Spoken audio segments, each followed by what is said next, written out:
Salut la famille, bienvenue à la capsule 28 de votre formation. Alors, on est dans un aspect ou dans une partie où il faut se concentrer pour comprendre en fait la formule de gouvernance du Conseil panafricain, qui est une organisation supracommunautaire. Donc il faut comprendre comment c'est gouverné et pourquoi c'est gouverné de cette façon-là. Alors, donc on a ceci, où il faut représenter toutes les entités qui font part entière, ensemble, du Conseil panafricain.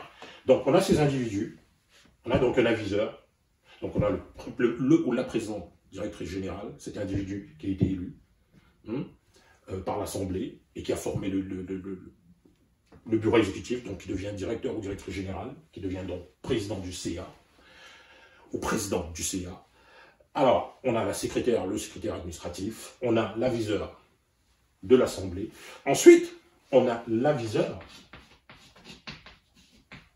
des entreprises, parce qu'on a des membres entreprises.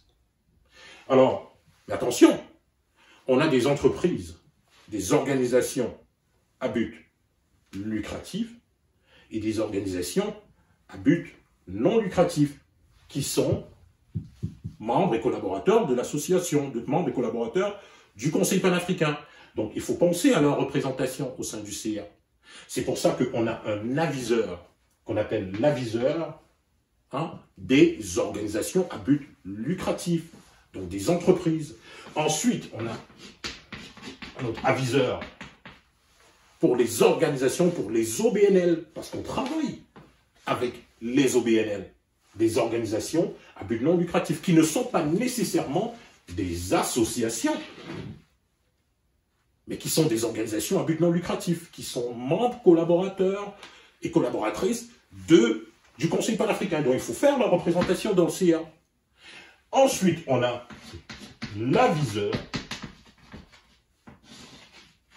des associations.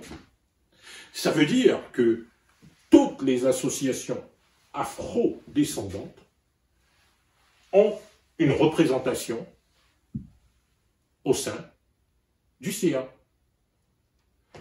Et ensuite, on a une place pour le sponsor officiel.